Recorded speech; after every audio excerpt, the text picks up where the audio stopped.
Welcome back, Tiger fans. This is Kenny Stubblefield, and to my left, maybe you're right. I don't know how it ends up looking on the final. It's to their left.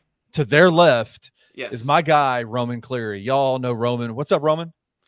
What's up, man? Obviously, we're here for another breaking news reactionary style pod, which means we got some news to talk about here today as Penny Hardaway's Tigers continue to put together a roster here for the 2024-25 season, and I can't wait to get into that. Yeah, man, it's a big one. I think it's exactly what the Tigers needed, honestly, and it's a return of an old friend, right? We've got fifth-year grad transfer Musa Cisse, former Tiger, former OK State Cowboy, former Ole Miss Rebel, now is coming back to Memphis, his hometown, where he played high school ball. His freshman year of college was at the University of Memphis. Now he's back home to play his final year of college basketball with Penny Hardaway again, man. What are your initial thoughts as this kind of story came out? Like, what were you thinking as Musa hit the portal?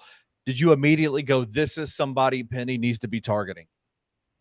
First off, before I get into that, just, man, what a full circle moment this is right here. Musa Cisse is a guy who really broke out in the city of Memphis. He's a guy that, played at Lausanne Collegiate School. I mean, that's where he really became like the mega 5-star top 10 prospect in the class of 2020. And then he ends up in Memphis after a big recruiting battle between Memphis and LSU. We thought for a while it was going to be LSU there, but he ends up at Memphis for that freshman year. And he plays, I think, pretty well overall.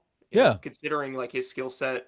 I think he was 6.6 points and 6.3 rebounds a game in that one season, if I'm looking at the stats correctly. Helps Memphis win the NIT, tries to go pro and enter the transfer portal after that year. Goes to Oklahoma State, plays a good couple of seasons there. He actually won the Big 12 Defensive Player of the Year in 2022. A lot of people say Big 12, best basketball league in America. Musa Cisse is the Defensive Player of the Year, or a former defensive player in that league, former Defensive Player of the Year in that league. So that's obviously a big thing for him. Played another solid year at Oklahoma State, and then goes off to Ole Miss for this past season. Isn't able to play too much at the beginning because of eligibility concerns. Of course, as we all know, he ends up getting eligible just in time for that game against Memphis. And of course, everyone remembers Malcolm Dandridge putting them on a poster in that game, but Ole Miss still got the last laugh there. He struggled mightily, I want to say, throughout that season. Had his worst statistical year by far. But again, there are a lot of outside circumstances that contributed to that. But honestly, I know some people are probably going to be skeptical of Memphis bringing him back here because of all the baggage associated with it. But if we're going to take all of that out of it and look at this from a pure basketball perspective, I can't think of a more perfect fit, honestly. Yeah. Because what has everyone been saying Memphis needs for the past couple of weeks ever since they brought in Dane Danger?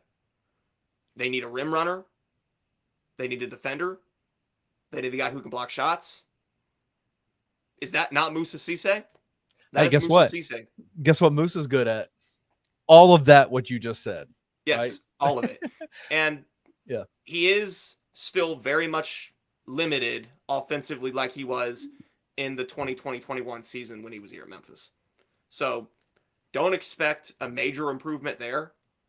But if you want an imposing backup big who can come off the bench and defend and block shots and be, I think, a real key reserve for this team, Musa Cisse is your guy. Yeah. I can't think of a more perfect fit here. It's so interesting because I've had the chance to cover this team since 2018, when obviously into that summer when Penny brought in the #1 recruiting class with James Wiseman, with Precious Achiuwa, two of the bigs that were on that team from that year, and just that heralded kind of that hype around that team. And then immediately after that was the 2020-2021 season with Musa. Then coming out of that, the 21-22 season was with Jalen Duren, and then obviously where we are now. And you think about the bigs that Memphis has had on their team, and it's been a pretty impressive level of bigs. And I feel like and this is just my personal perspective, And this, maybe I can share this with Tiger fans that are watching this who are saying, man, why bring Musa back? I think we have almost seemingly forgotten what Musa looked like on the court. And I think there's a main reason why. It's because fans weren't able to go to those games that year. The COVID pandemic was in full force during that time period. And that was the season where there wasn't a lot of there weren't fans allowed in the games. And it's such an interesting, like, I even look back at it and I go, man, I remember specifically James Wiseman stuff. I specifically remember Malcolm Dandridge stuff. I specifically remember Jalen Duren. But why am I forgetting some of these Musa Cisse moments? And it's because I wasn't there, right? Like, I wasn't able to see it in person, to be around him the way that I was around other bigs that Memphis has had. And I wonder if maybe the way where the world was in that moment has caused Tiger fans to almost forget who Musa Cisse was, what he was able to do on the court, and kind of the success, the limited amount of success, the rawness that we knew from the very beginning that Musa was going to be a very raw prospect for Penny Hardaway coming into that freshman season. But you did see some very, very good things that he could do that has kind of translated throughout his entire career, whether it be at Memphis, OK State, or at Ole Miss. And I would suspect getting him back this year for the final year of eligibility with Memphis, we're going to see a lot of those same things, but maybe a little bit even more mature, right? Because he will be a fifth-year player. So I just wonder if maybe we can, Tiger fans, we can suspend our about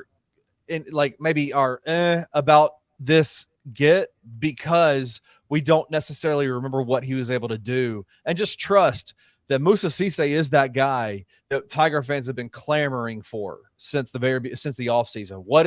What kind of a big does Penny Hardaway need? He needs this kind of big, and this Musa Cisse.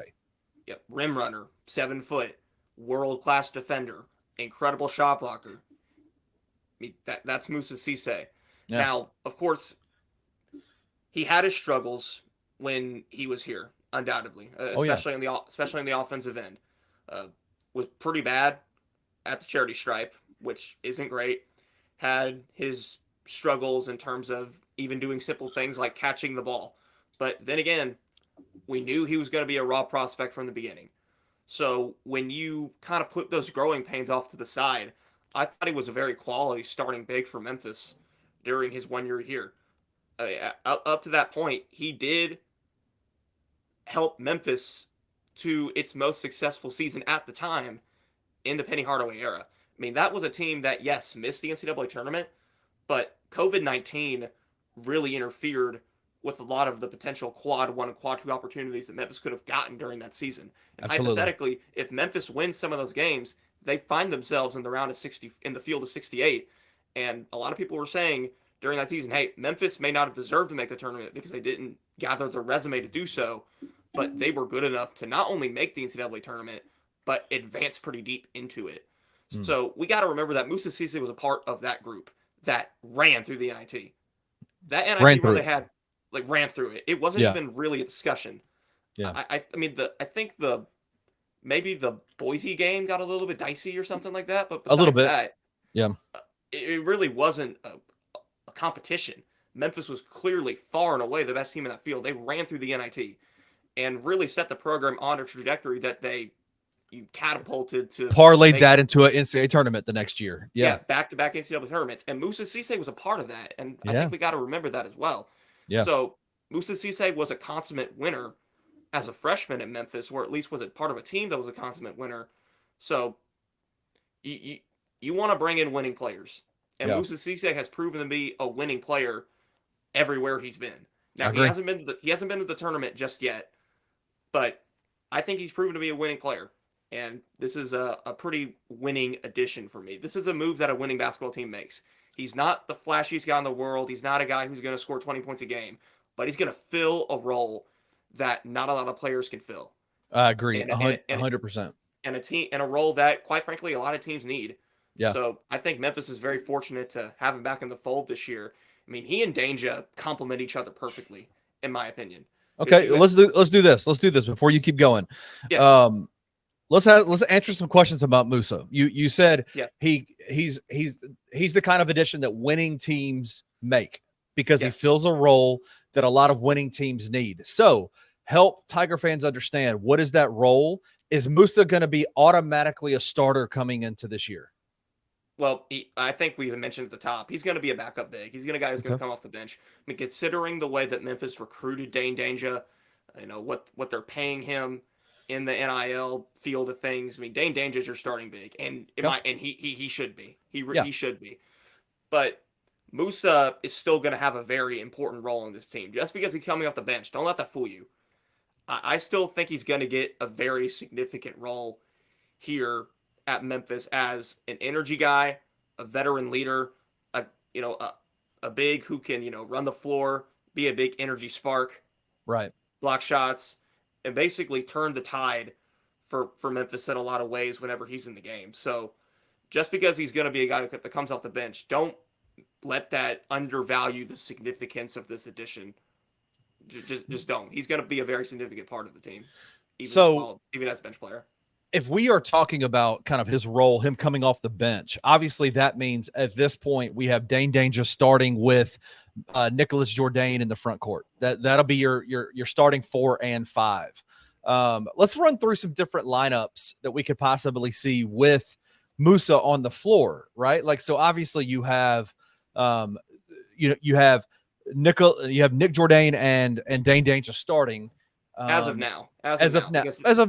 They can make more additions on the wing as well. They're still involved with guys like Aaron Scott and TJ Bamba. Right. So who knows what's going to happen in the portal after this that can maybe, change that situation there. But yeah, as of now, Jourdain. As currently constructed, that would be the starting line. That would be the starting front court would be Dane Danger.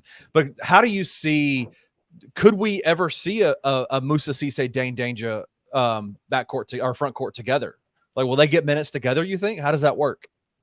Knowing Penny, I think they will get minutes together. I don't know if they should, but I think they will get minutes together. It's not something that I would do. I think they should be people that really complement each other in the sense that both of them shouldn't be out of the game at the same time. But I don't think they should be in together, because they're both pure fives. Neither of them can go out to the 4.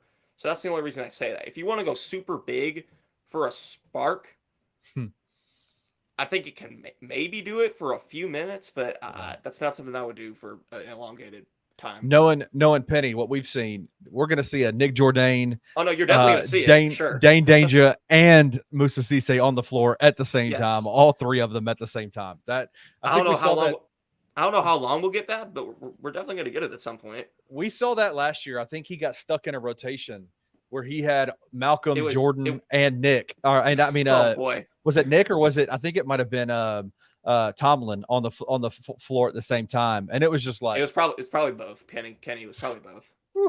It was like, hey man, can we call a timeout and get these dudes get some rest out here, man? Because this is Tomlin crazy. can actually play the 3. Tomlin can actually play the 3. Jourdain can't. It might have been Nick then, because I think it was just that egregious. Like, what in the world is happening? But anyway, so with Dane and with Musa, obviously you have 2 guys who are legit 5s. That's what they do. That's who they are. So we wouldn't want to see them on the floor at the same time. But how do you expect the Musa and Nick Jourdain front court to possibly line up as they're kind of switching out minutes? Like, what do you think that would look like? Well, Jourdain absolutely has to be the 4 in that situation. I mean, Jourdain has to be the 4 unless both Danger and Cisse are out of the game at the same time.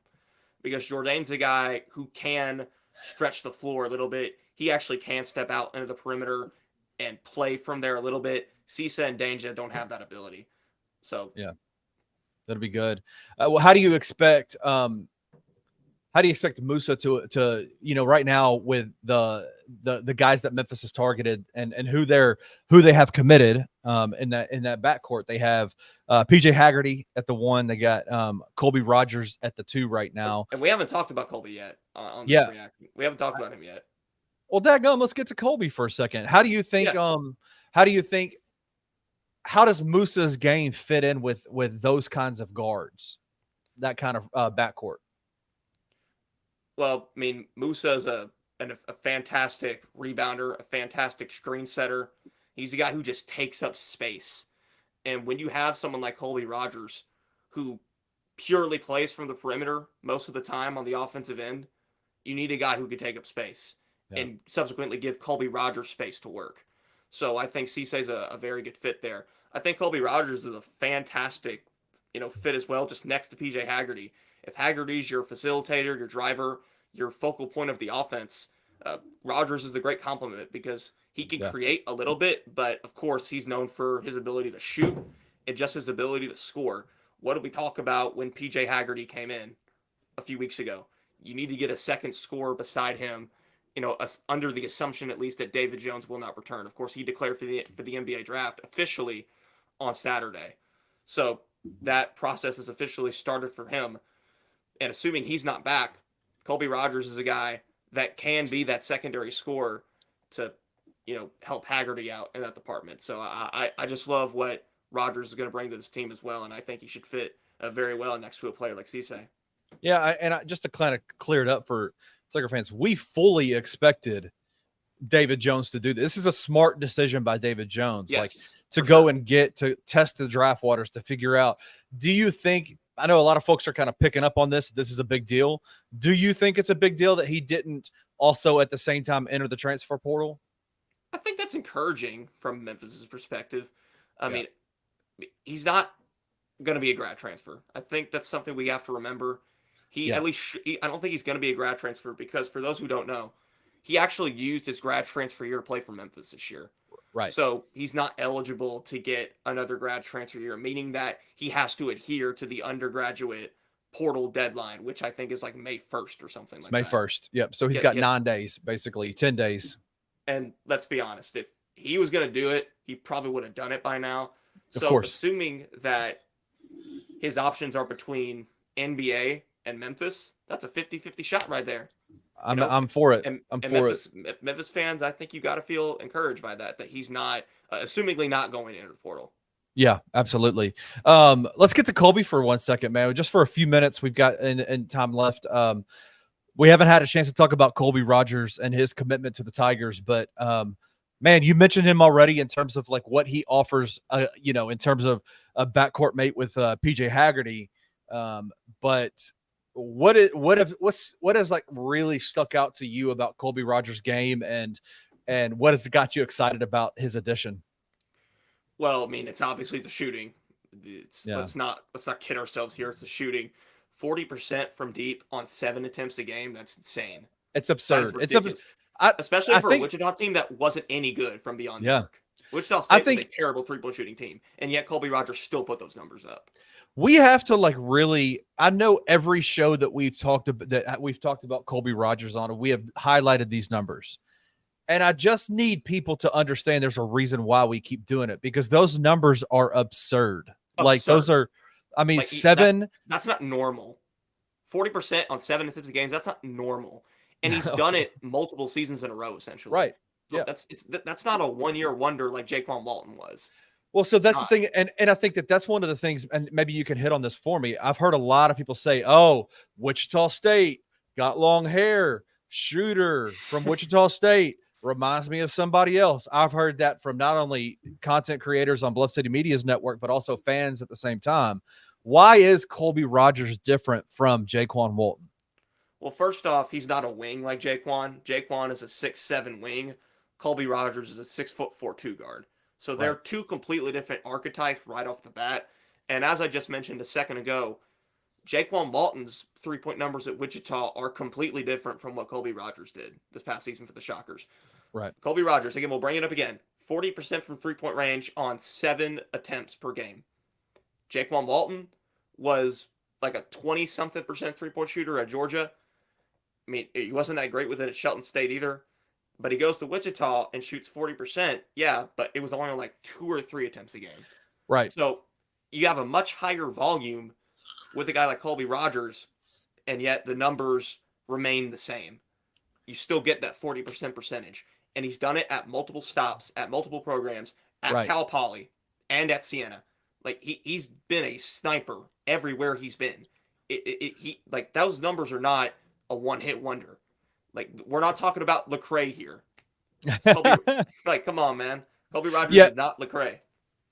I think we have a situation where if we had, and this is just a moment of transparency for us, I think if we had the opportunity, not even opportunity, if we had taken the opportunity to dive deeper into Jaquan's numbers, because I think all of us last year when we saw him, we brought him, it's such a whirlwind kind of situation that we were just had to look at numbers real fast, and we saw 40%. And then we talked about, on 2 or 3 shots a game. And it was like, okay, that's good. Maybe he's just really efficient. We talked about his efficiency, right? Like the efficiency that he had. But a part of that is you look at, if we had done a deeper dive into the numbers, you probably would have seen that at Georgia and even in his JUCO day, there were, as his usage rate went up, his numbers went down, right? And I think that is where if we had looked at the numbers more closely, we probably would have been able to say, hey, man, don't expect Jaquan to be the sniper that we're calling him, right? That we're saying that he's going to be. Well, we're saying this about Colby. He's done this for 4 years in a row at an absurd usage rate and an absurd shooting level. Like, it is sniper level shooting. Yes. So it's a good look, man. What have we talked about? PJ Haggerty needs more than anything is he needs to have guys that can stretch the floor, that can shoot shots, that can get open shots. And the beauty, the thing about Colby is that he doesn't just do it from a standstill perspective. He's off the dribble.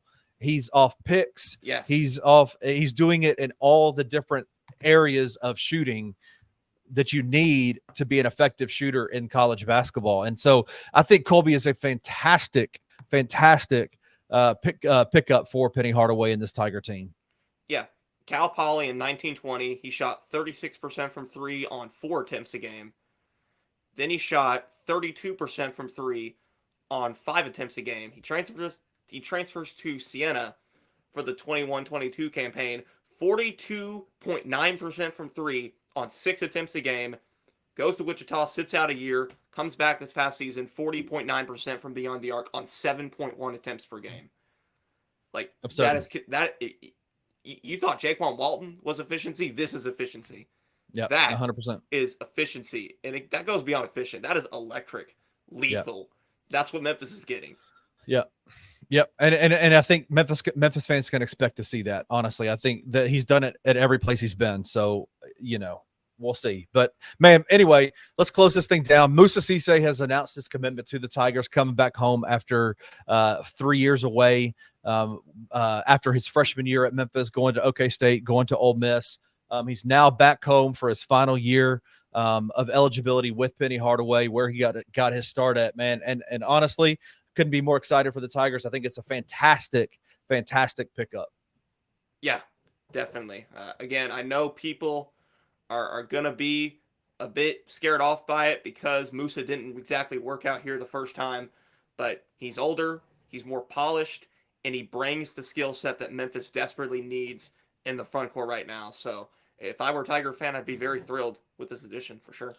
Well, Roman, let's get out of here, but I have a feeling that we are going to be back here quite frequently over the next couple of days. The Tigers have their hooks in a lot of different dudes, and from what the rumors and the tea leaves that are out there, Penny is really narrowing in on guys that he wants, and he's putting the full court press on them. And I love it because it's still April. And we are at the point where, I mean, how many more roster spots does Penny have left that he needs to fill at this point? 4? Is it 4 or 5? Yeah, well, I mean, that's very subjective because you can always, be opening up scholarships when you need them, or Penny can work magic. Penny works magic with those roster spots, man. He's a roster spot captain. Quite unclear. Again, David Jones' decision still up in the air, so you don't know if he's going to be taking up a roster spot yet. So what can happen from this point on is still pretty unlimited, in my opinion. Yep. I mean, he's got, but he's got a full. It seems very clear to me Penny is not waiting around like he did the last couple of years as the portal was kind of open and wait until the end of the summertime before he started really getting his guys in place. But anyway, Musa Cisse coming back to the Tigers. You got anything else you want to say, Roman? No, I think we're good. It's a massive addition here. Again, I know he's just going to be a reserve guy, but don't let that understate the role he's going to play on this year's team. I mean, a lot of winning teams have that lethal backup big off the bench that can play defense, that can block shots, that can be a real energy spark. And Musa Cisse projects as that for this year's Memphis team. So awesome. Well, listen, we'll see you back here next time with the latest breaking news for the University of Memphis sports or athletic program. So we'll see you back here next time.